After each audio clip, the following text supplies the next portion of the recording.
اور کتاب یعنی قرآن میں مریم کا بھی تذکرہ کرو جب وہ اپنے لوگوں سے الگ ہو کر مکان کے مشرقی حصے میں چلی گئیں، پھر انہوں نے ان کی طرف سے پردہ کر لیا تو ہم نے ان کی طرف اپنا فرشتہ بھیجا، سو وہ ان کے سامنے ایک خوبصورت مرد کی صورت میں آیا۔ مریم بولی کہ اگر تم پرہیزگار ہو تو میں تم سے بچنے کے لیے رحمان کی پناہ لیتی ہوں۔ فرشتے نے کہا کہ میں تو تمہارے پروردگار کا بھیجا ہوا یعنی فرشتہ ہوں، اور اس لیے آیا ہوں کہ تمہیں پاکیزہ لڑکا بخشوں۔ مریم نے کہا کہ میرے ہاں لڑکا کیوں کر ہوگا جبکہ مجھے کسی مرد نے بطور شوہر چھوا تک نہیں اور میں بدکار بھی نہیں ہوں۔ فرشتے نے کہا کہ یوں ہی ہوگا،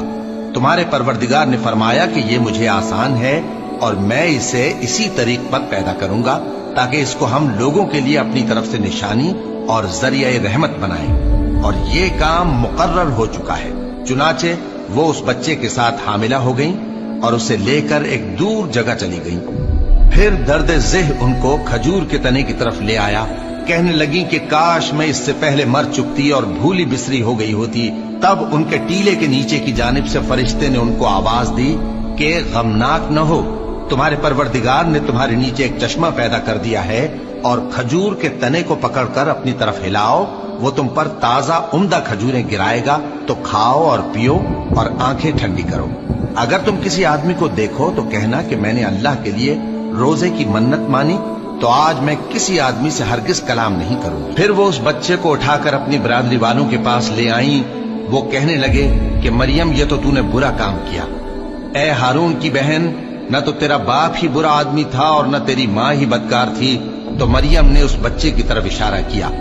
وہ بولے کہ ہم اس سے کہ گود کا بچہ ہے کیسے بات کریں؟ بچے نے کہا کہ میں اللہ کا بندہ ہوں، اس نے مجھے کتاب دی ہے اور نبی بنایا ہے، اور میں جہاں ہوں اور جس حال میں ہوں اس نے مجھے صاحب برکت بنایا ہے، اور جب تک زندہ ہوں مجھ کو نماز اور زکوٰۃ کا ارشاد فرمایا ہے، اور مجھے اپنی ماں کے ساتھ نیک سلوک کرنے والا بنایا ہے اور سرکش و بدبخت نہیں بنایا،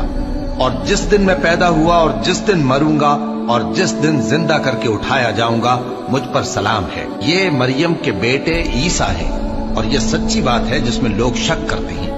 اللہ کو شایع نہیں کہ کسی کو بیٹا بنائے، وہ پاک ہے، جب کسی چیز کا ارادہ کرتا ہے تو اس کو یہی کہتا ہے کہ ہو جا تو وہ ہو جاتی ہے، اور بے شک اللہ ہی میرا اور تمہارا پروردگار ہے، تو اسی کی عبادت کرو، یہی